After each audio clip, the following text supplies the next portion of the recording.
chat. Okay, great. Well, we want to maximize the time for our presenters, so I'd like to introduce them to you as friends and colleagues and some of the most knowledgeable people that I know and work with. Rob Croll is a policy analyst with the Division of Intergovernmental Affairs at the Great Lakes Indian Fish and Wildlife Commission, which we affectionately call GLFWIC, where he coordinates the climate change program. The GLFWIC climate change program was created with the goal of integrating scientific and traditional knowledges to provide a more holistic and culturally appropriate approach to climate adaptation in the Ojibwe territories of Michigan, Wisconsin, and Minnesota. As program coordinator, Rob oversees the activities of the climate change program staff, serves as a liaison to tribal, state, federal, academic, and NGO partners, and works closely with counterparts at the 11 GLFWIC member tribes. Rob is a member of the Climate Adaptation Menu author team and the Midwest Climate Adaptation Science Center Consortium leadership team. So welcome, Rob, and thanks for being here today to share with us. I'd also like to introduce, because they're going to be tag teaming this presentation, Sara Smith, a citizen of the Oneida Nation of Wisconsin. As a liaison for the Midwest Climate Adaptation Science Center, or the Midwest CASC, she works on facilitating stronger relationships between tribes, climate researchers, organizations, academic institutions, and the Midwest CASC. In addition, she works with tribes to build capacity and provide support by identifying gaps and assisting with climate resilience efforts. So we really welcome them and thank you with a big chimigwech for sharing their knowledge with us today. So I'll turn it over to Sara and Rob.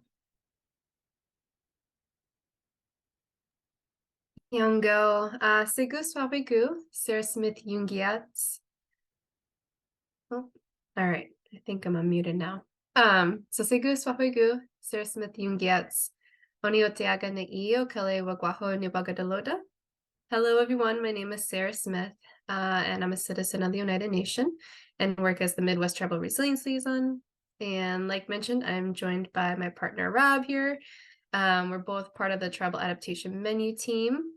And Rob, did you want to say a brief introduction? Sure. Bujuka Kinawea, Rob Indigenous, Gawin in the Demasine, Philadelphia, and Dunjaba, Anishinaabe Aki Endad, GLFWIC and Denoki. My name is Rob Croll. I'm the Climate Change Program Coordinator for the Great Lakes Indian Fish and Wildlife Commission. I do want to acknowledge that I am not Ojibwe, although I introduced myself in Ojibwe Moan. Couple reasons for that. The first is here at GLFWIC, part of our mission is to integrate Ojibwe culture into everything that we do. We acknowledge that language is the foundation of culture. And also really, and we'll talk about this further on in the presentation, but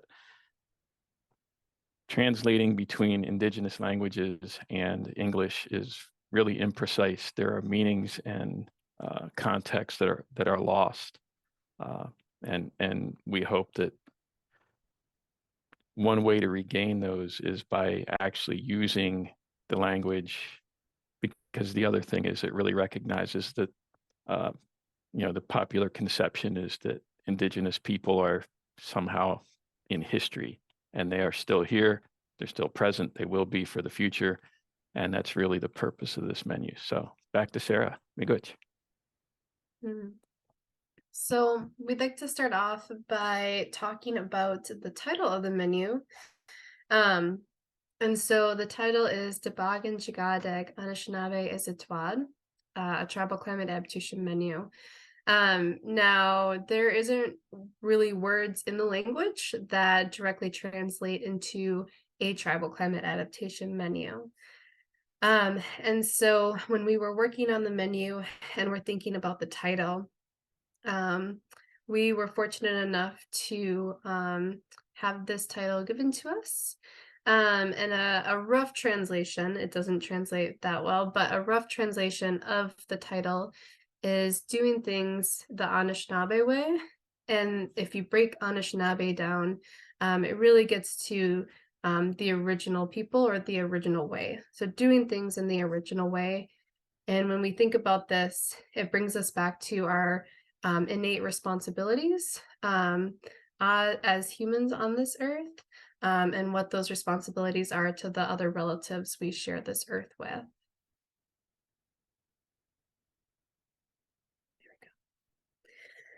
And so throughout a lot of the work we do, and we'll get into sort of the origin of the TAM a little bit later, there was really this need for an adaptation planning tool with tribal perspectives, as well as values and the culture and the language, and a tool for tribes to use that can integrate this Indigenous knowledge or Indigenous science with the Western science that a lot of us are trained in. And so this menu really helps facilitate how to do that in a culturally appropriate way with non-tribal partners and with tribes. And so we're going to give you a brief overview of the menu today. We do have a link in the slides as well, so you can go see that PDF version of the menu if you'd like to dive deeper into it later on. When we created this menu, it took us about 2 years to write. It was a long process, and this was a project that we worked on in addition to our other job duties.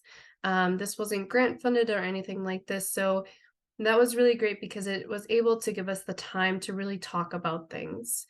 And so in 2019, we officially published the menu, and the image on the left side are all the authors that helped create this menu.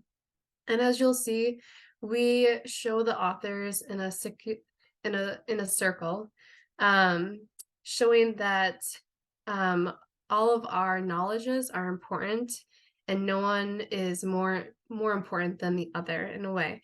So when you look at our citation, it'll say the Tribal Adaptation Menu team, instead of having, like your lead author and then authors following that. And then since publication, we also received 2 awards. So the first one was in 2019 for the Climate Adaptation Leadership Award for Natural Resources in the tribal category. And then in 2022, we got the Collaborative Adaptation Award from the Minnesota Climate Adaptation Partnership. So as you can see at the bottom too, these are some of the organizations that we work for as the author team. And it's a very collaborative effort that was put in. So you'll see tribal entities, federal entities, universities and such. And the authors, us authors, are mainly in the Midwest. But as you'll see, this menu is very adaptable for outside the Midwest as well. These are just some of our team members. As you could see with the image with the author names, our team was very vast. So this is just a small snapshot of our team, as well as one of our younger members of the team as well, Josephine, who's in the image here.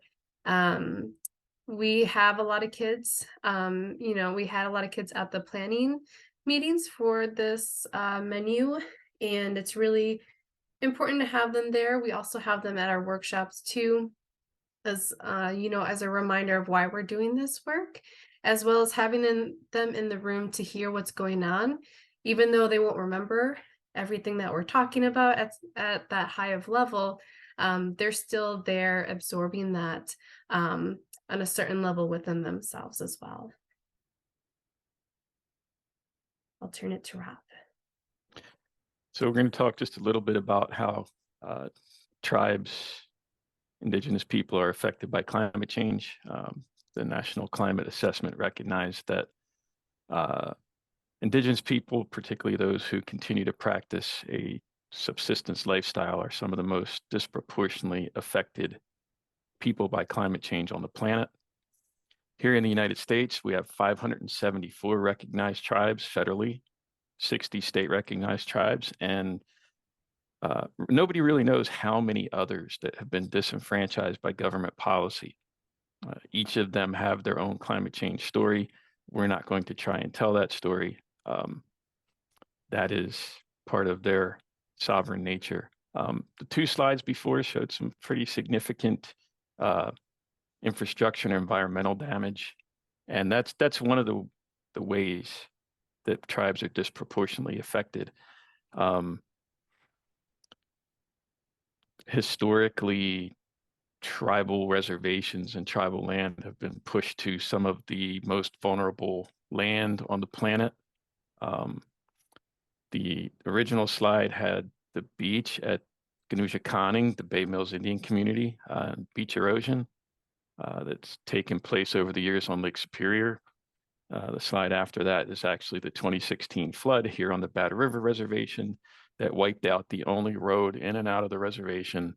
And for about a month, people were having to be helicoptered out to go to doctor's appointments and kidney dialysis and things like that. Next. The other thing we think about with tribal communities is their relationship with the natural ecosystem and those beings out there that they've had relationships with since time immemorial, and how they depend on those relatives to meet needs that go beyond those of us in kind of the dominant society. When you think about sugar season, which just is wrapping up here, and the crazy weather that we've been having. And I know a ton of people that sugar, and they do it kind of recreationally. But I also know people in tribal communities that are doing it to make sure they have that on hand for ceremonial use, for feasts. And the same thing with spearing walleye, which is coming up in the next few weeks. And the climate changes are going to affect these things in a whole lot of different ways, and make even things like language and stories sometimes kind of less valid, because those beings that people have had those relationships with may not be on the landscape anymore to be able to go point to a snowshoe hare or a walleye or wild rice and say, this is that relative, and how we interact with it. Next.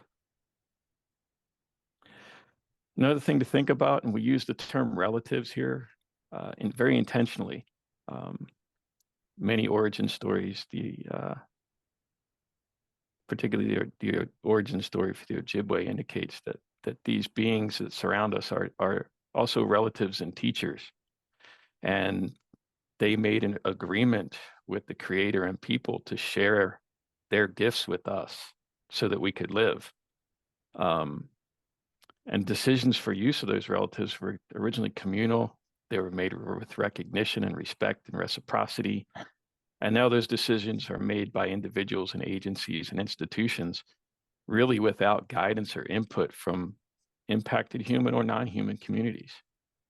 One of the goals of this menu is really to throw that paradigm kind of upside down and look at it more holistically, and with recognition that these beings out here are our relatives and not just resources for us to use as we want, and for some often just throw away. Next. I'm going to throw a shameless plug in here for version 2 of our GlyphWick Climate Change Vulnerability Assessment. If you look on the left, you'll see the cover of version 1. It's been out since 2018. We had 10 culturally important beings in here that were selected for us by Ojibwe knowledge holders. Version 2 just came out at the end of February. We're up to a total, I think, of 66 beings in a much expanded vulnerability assessment. We'll just present a couple of the results from that here quickly. One of the things we found is that swimmers, so fish primarily, and plants, hit it one more time, Sarah, are the 2 most vulnerable categories of beings. And we think about these from an Ojibwe perspective. Plants are evident. Crawlers are reptiles and amphibians. Fish are swimmers. Four-leggeds are mammals, but that also includes bats, who are, you might think will be a flyer. And flyers are birds, but also lightning bugs or fireflies. Next. 9 beings classified as extremely vulnerable. Suwabazashi, or American martin, moose, mosquito bug, which is Labrador tea, muskegwatig, tamarack, waboos, snowshoe hare, dickameg, whitefish, gijigatig or white cedar, uduna beans, or tulabi, and Menominee, wild rice, which is the most vulnerable being in the assessment. It's vulnerable to climate change in almost every way a plant can be, and it is very central to the Ojibwe culture, to their origin and migration story. And if relationship with this being is lost, it's an existential threat to the culture. Next. So because of climate change, culturally important beings are moving. They could be shifting ranges or even disappearing. While tribal homelands, reservations, and treaty-ceded territories are fixed in place, loss of access to these beings are a threat to culture and community, and also a threat to treaty rights. And adaptation actions for tribal communities must be culturally appropriate and community-based. So now we want to talk about sort of the beginnings of the Tribal Adaptation Menu, or TAM for short. And so this need for Indigenous perspectives has been around for a while. But with the Tribal Adaptation Menu in particular, this group you see in this photo, they attended one of the NIAC's workshops, so the Northern Institute of Applied Climate Science, back in 2017. Early 2017, and at these workshops, like the workshops that we put on, groups will bring a project to work on. And so this group brought the project of Menominee, or wild rice. And so they went through the workshop, and at the end and throughout the process, they really thought about how there was this need for Indigenous perspectives when thinking about adaptation, especially for culturally significant beings like Menominee. And so this idea of creating a menu on tribal adaptation and including the language and the culture and values was created. And so Indigenous perspectives call for observation and recognizing and learning from our teachers and our elders on the landscape.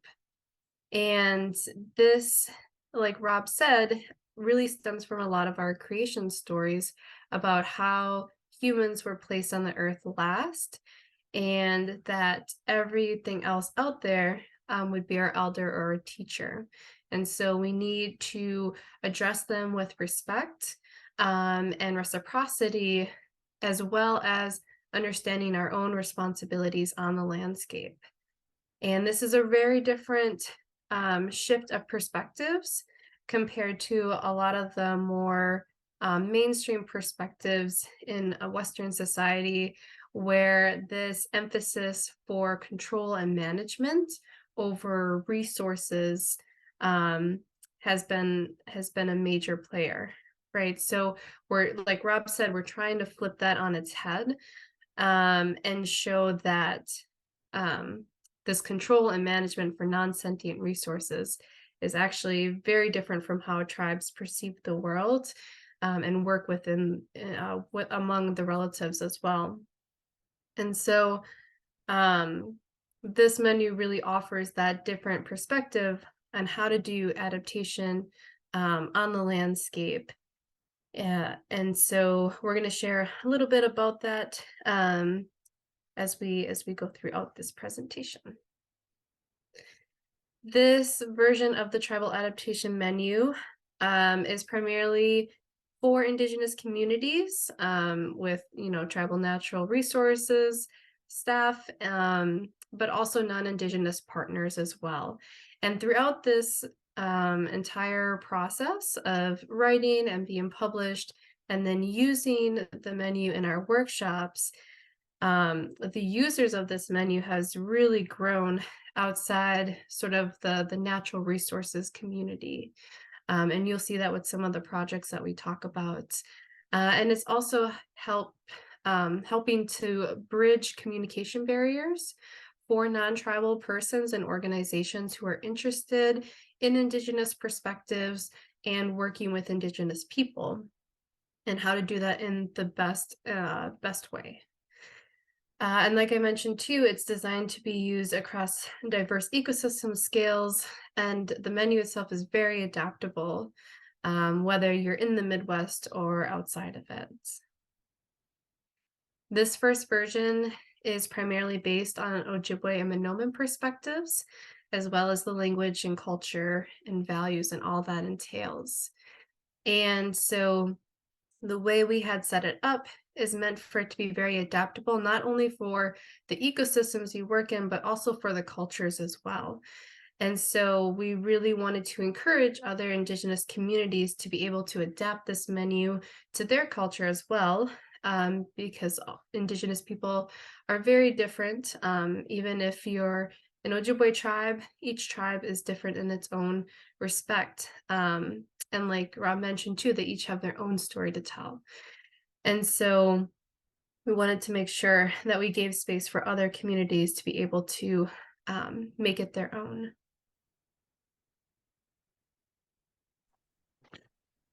So we'll just, if you're not familiar with how the NIAX menus work, we'll just give you a little quick introduction to those. But I did want to point out this picture here. This is my buddy Soren. This is Hannah Ponchi's son, our climate change scientist here at Glyphwick. And he and I both kind of have more hair now than we did in that picture from 2019.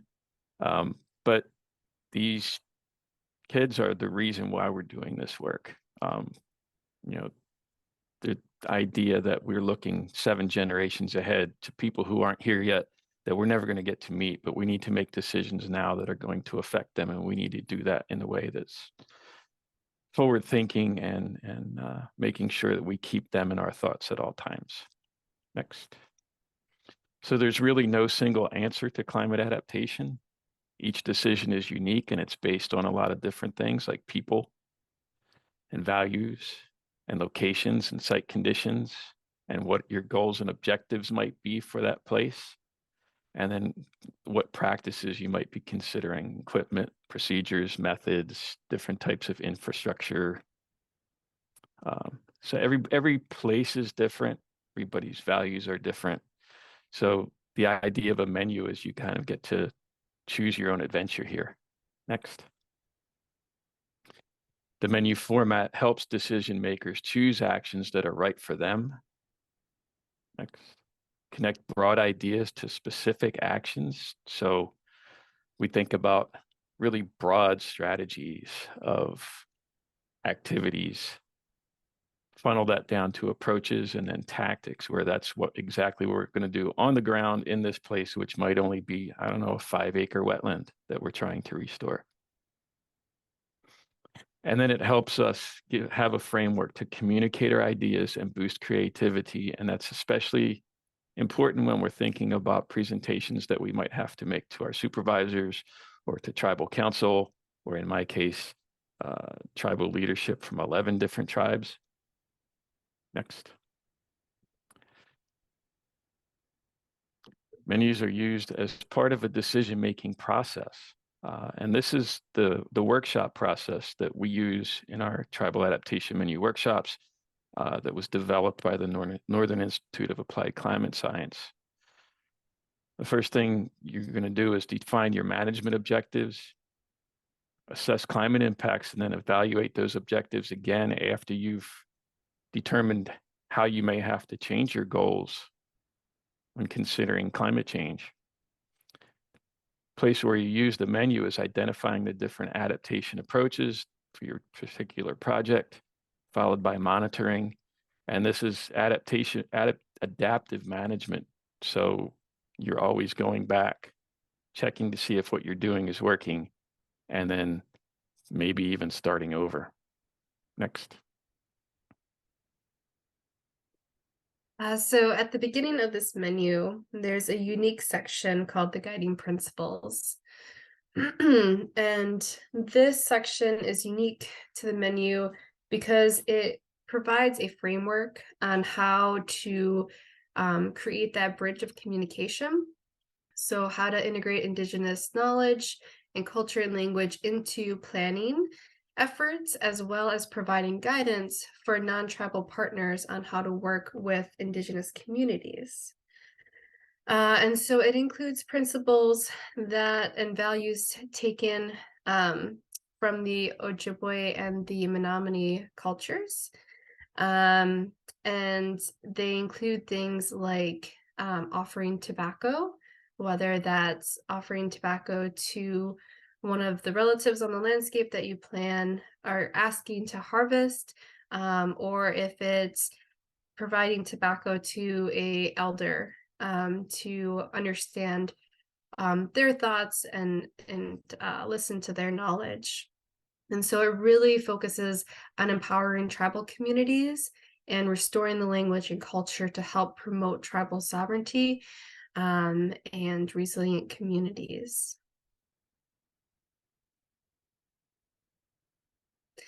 And so we're going to take you through some of these TAM strategies and approaches that Rob mentioned, and how they're laid out in the menu itself.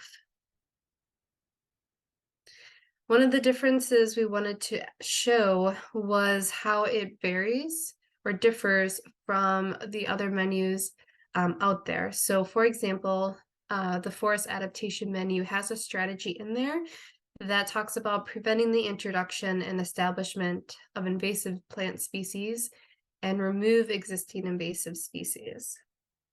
Okay, so that's the broad approach.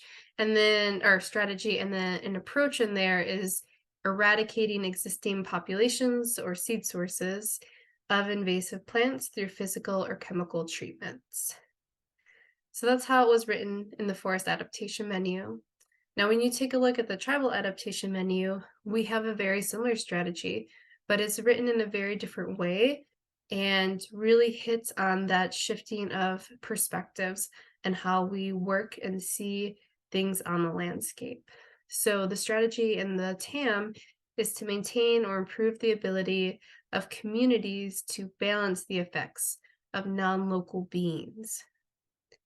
So we took an entire day talking about invasive species and how we just didn't like that terminology. And so it took us an entire day, plus a little bit more maybe, to really get down to what we are talking about when we're talking about invasive species. And essentially what invasive species are non-local beings to this place. And so these beings were relocated here, either intentionally by people or accidentally by transport. And these beings are going about their day based on the original instructions that they were given. Now, the reason why a lot of people see them as invasive or bad is because they don't have the same checks and balances as they do where they're from. And so sometimes that might mean they maybe take over a landscape like invasive cattails, but it's not their fault. And so thinking about that relationship to invasive species is really important. So an approach we have is possibly to remove non-local beings after communicating with the beings in the local area to explain our intended actions. And so this also gets to the point that really trying to understand what these beings' purposes are and how we can interact with them in a better way. Now that may mean removing them through physical and chemical treatments, but the way we talk about it is really going to impact the way we do the work on the landscape. And so on the right is a picture of the first strategy we have in there, and I'll take you through a list, but it's really laid out in a way that really highlights and pushes for Indigenous knowledge and cultural practices. And the first three strategies that we have really hit hard on this point. So strategy 1 is considering cultural practices and seeking spiritual guidance. The second one, which we actually wrote last, is learning through careful and respectful observation. And I'll get a little bit more into that on the next slide. And the third one is supporting tribal engagement in the environment. So we put these at the beginning to really show the importance of these strategies when doing adaptation on the landscape in tribal communities and with tribal people as well. And so overall, we have 14 strategies within our menu, each with approaches, and then under these approaches, a few example tactics as well. So this is what it can look like. These are the first three with the approaches underneath and what they can look like. So in strategy one, with considering cultural practice, that could look like consulting cultural leaders, elders, considering mindful practices of reciprocity, holding respect for all of our relations. For strategy three, tribal engagement could look like revitalizing language, environmental education and youth programs. And then strategy two is really highlighting the fact that we can learn from the beings and natural communities on the landscape as they respond to changing conditions. So it's this taking the step back and watching what's happening on the landscape in a respectful and thoughtful way as an action in itself. Although it may seem like inaction, it actually is an action that can be done.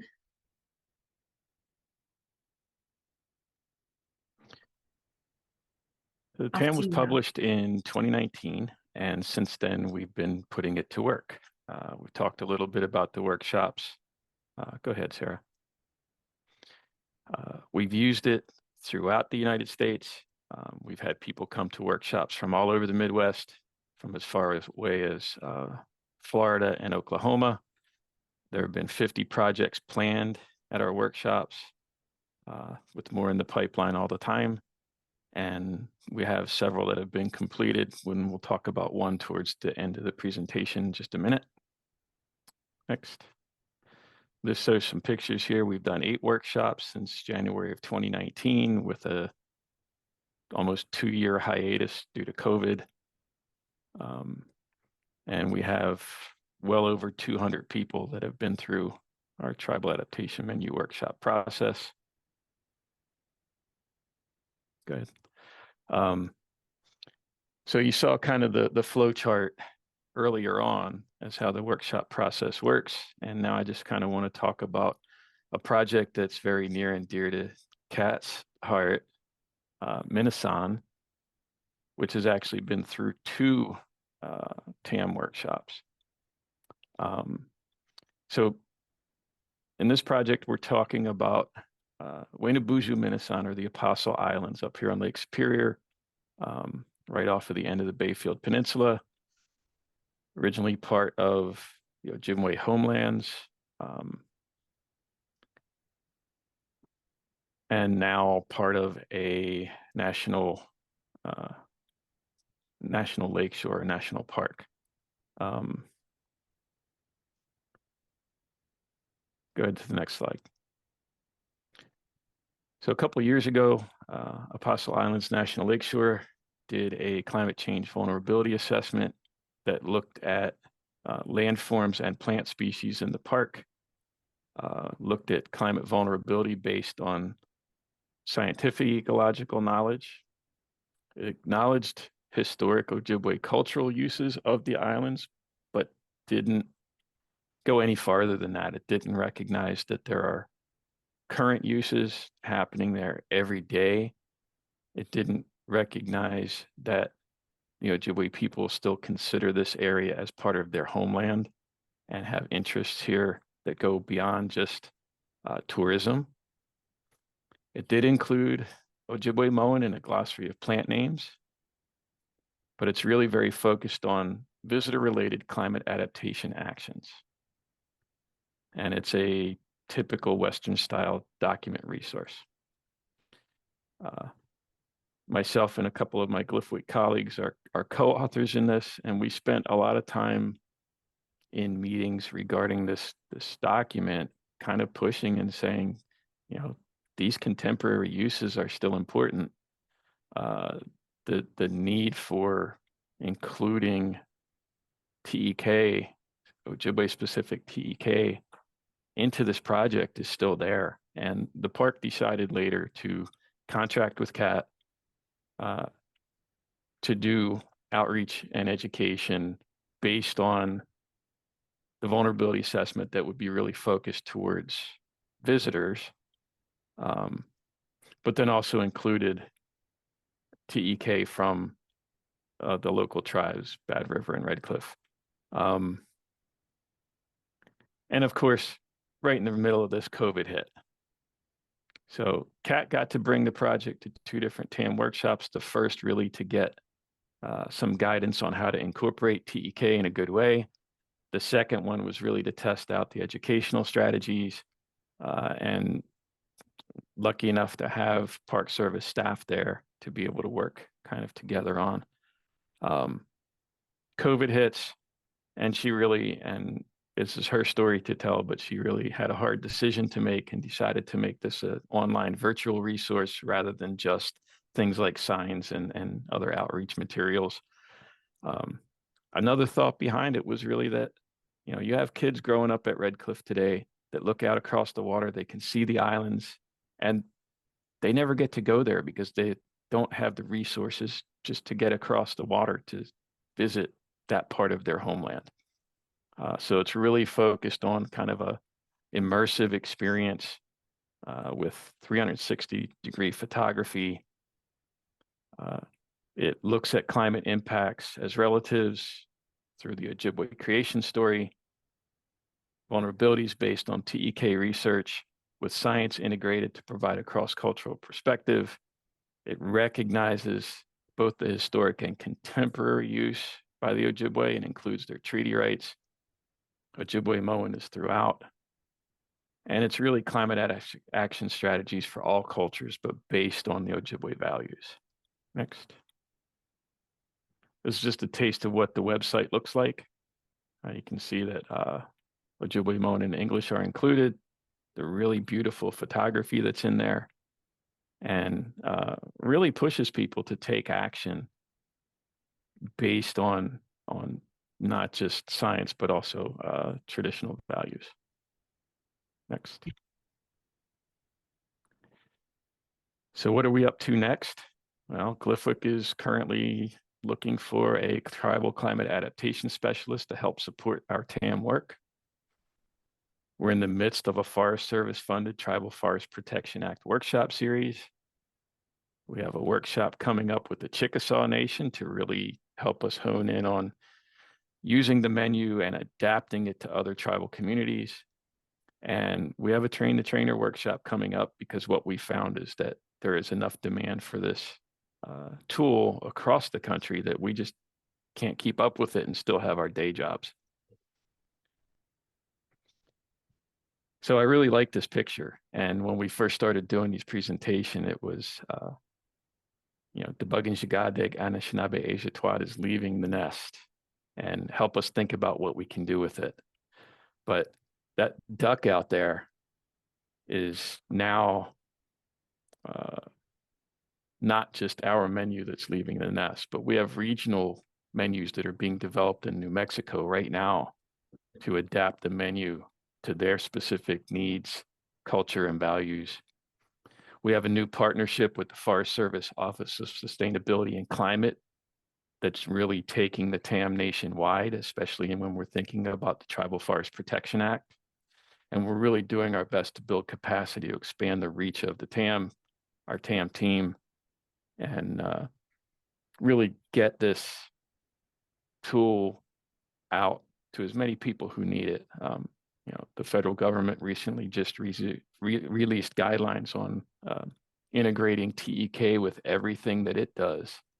And this is one tool that we hope they'll use when you're continuing to do that. And with that, we will say Miigwech Bizindawieg. Thanks for listening to us. Unless Sarah has anything else, we're happy to answer questions.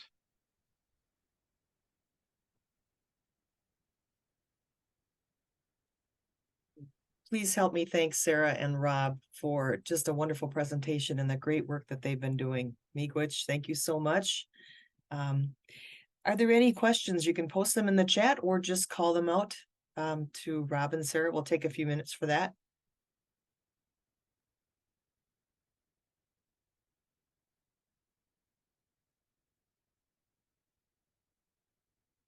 There must be some questions.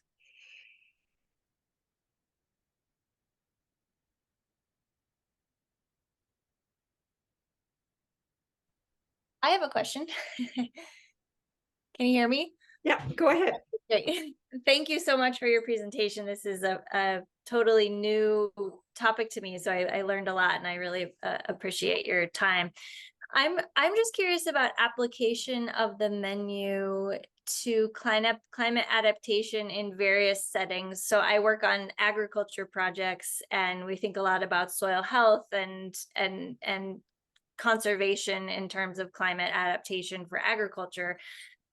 So you gave some examples of the parks or the preserved lands and then the rice, but I'm just curious, like, how you envision the menu being used in different places with different types of adaptation challenges. Kind of a broad question, but Yeah, I mean, it's a question that we've gotten before too, in regards to agriculture, but then also on other things like health. And so, yeah, this menu is mainly written from like a natural resources, forestry kind of perspective. And that's mainly because of us authors and our backgrounds. And so there's an ask, I guess, for a version for like agriculture or on health, on those different topics. And we can use the menu to a certain extent, right? Because it's very adaptable. So when the tribe from Florida came up, they were dealing with sea level rise. So we had to figure out, we don't talk about sea level rise, but how can we use the menu to help that community? And we can do the same thing with agriculture. It's just making sure, those kinds of projects have experts in that field as well, to bring in considerations that we don't have in the menu at the time or at this time. do you think it could kind of serve as a template, though, like the design of the menu and how you've thought through all these pieces? If you had experts in a different discipline, could kind of use it as a template to build something appropriate for agriculture? That really was kind of the goal for this, was to Okay. make it a template. As Sarah said, it's really natural resources focused. We've had non-natural resource projects come through. In the Minnesota project, that was really an educational project. We've had some looking at food sovereignty. We've had some looking at community health. And those first three strategies, consulting with elders and seeking spiritual guidance, that kind of observation strategy, and then revitalizing tribal engagement in our case in the environment, but in other cases in agriculture, really apply to everything.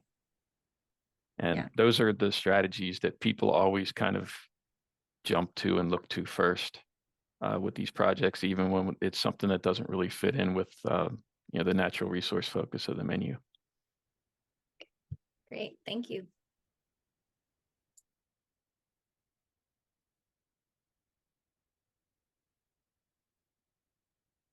I'm also wondering, the line between natural resource management and agriculture might be a little solider for Western thinking than for tribal approaches.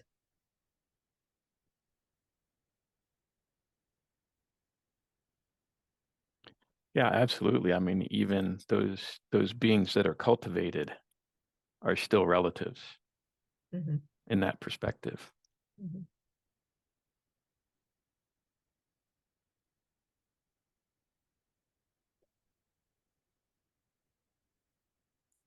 Other questions?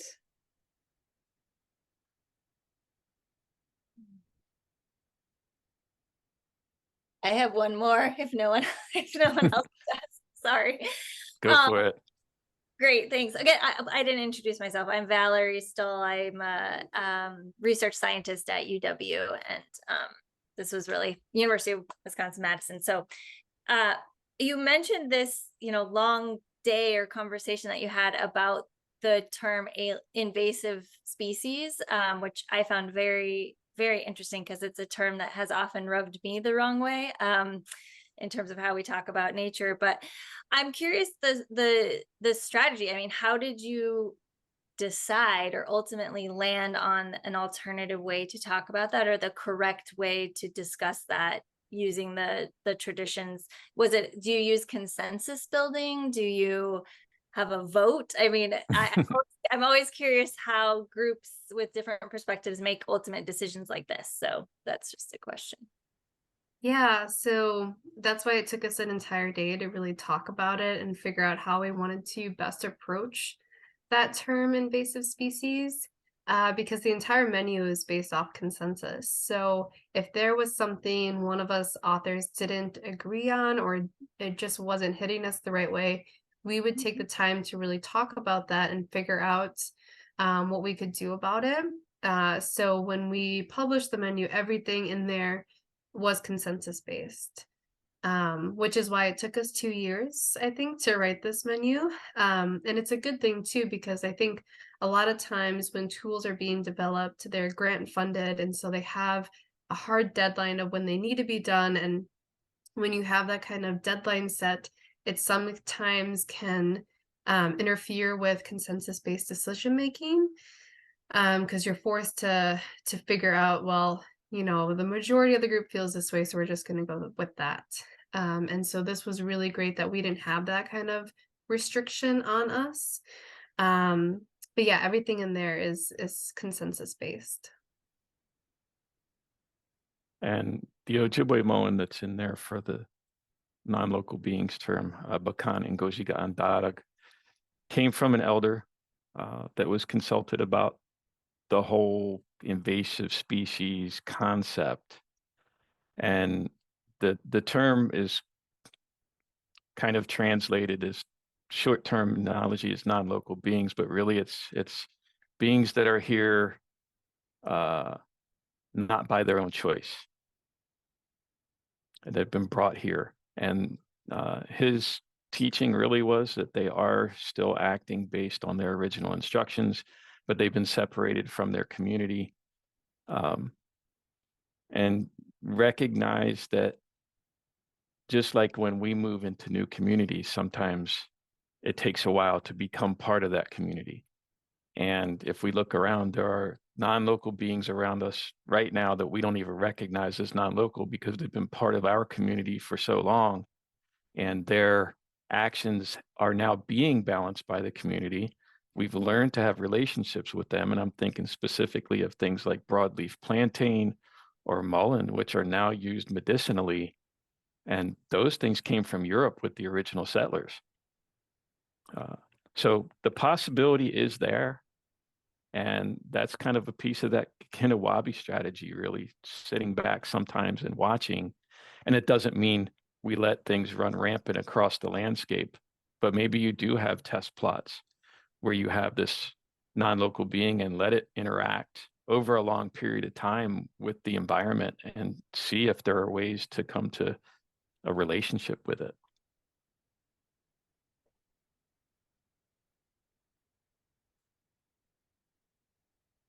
That's a really powerful way of thinking about it, and one that I like much better as well.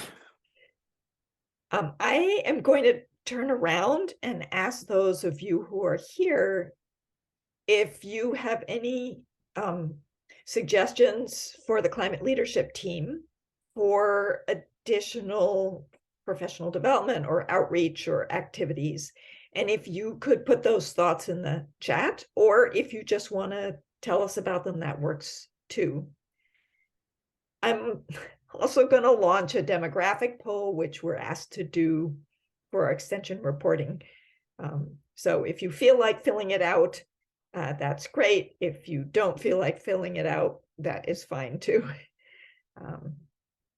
Let me see if I can even, there we go.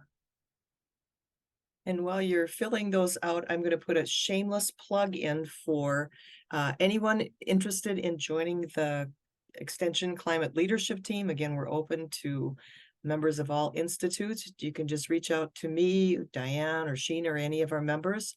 Many of us are listed on the Wisconsin Climate Connection website, which is a website we created to extend extension climate resources both to internal and external audiences. And as Sheena mentioned, we are updating that and getting more knowledge about how to run a website. And we also have the Climate Community Resilience website as well, which is linked onto that Wisconsin Climate Connection website. So please consider joining our climate leadership team. I also want to mention that we have received, the climate leadership team has received a Dean's grant that we've developed in partnership with the Great Lakes Indian Fish and Wildlife Commission and the TAM team. It's called TAM-EE or TAM-E. It is to bring extension educators alongside tribal community members who are developing TAM-related adaptation projects through TAM training, so that extension educators can learn more about the TAM, how tribal members develop climate adaptation strategies and plans through their perspectives by sitting alongside of them and being part of that planning process. We're just getting started with that grant that the Dean has offered, and we expect to be rolling out more information later in the year about that. So if you're interested, again, you can get a hold of me or any of our climate leadership team members, and we'll make sure that we keep you posted. And I want to say miigwech to Rob and Sarah for their support with that as well.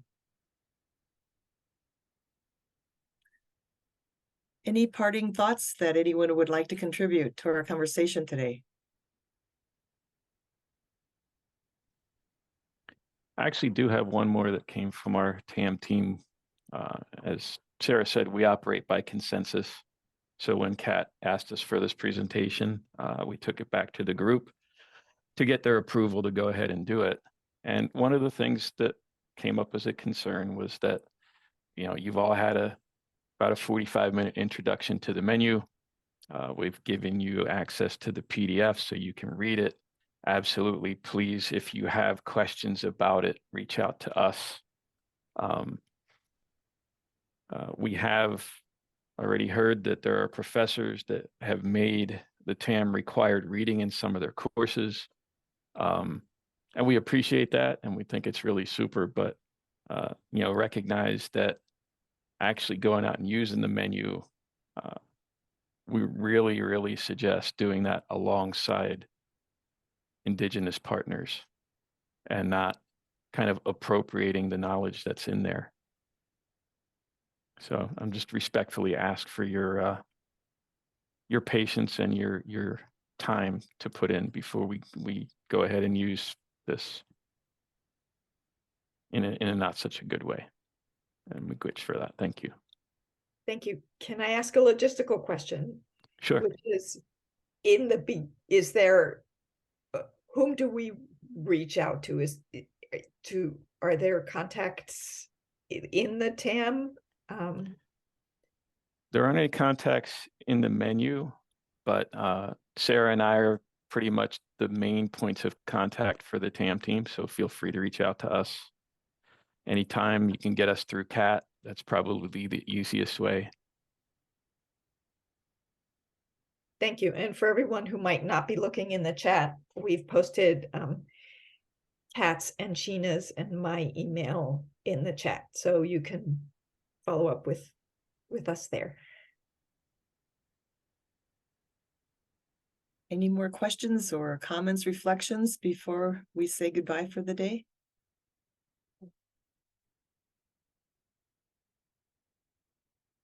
Okay, well, miigwech, a big thank you to Rob and Sarah. This has been really a wonderful webinar that you shared with us and information you shared with us from your hearts and from your knowledge. We really appreciate it. Thank you on behalf of the climate leadership team, everyone, for attending. We really appreciate it as well. Reach out to myself, Diane, or Sheena if you have questions, would like to join the climate leadership team, or we can put you in contact with Rob and Sarah for more information. We're happy to do that.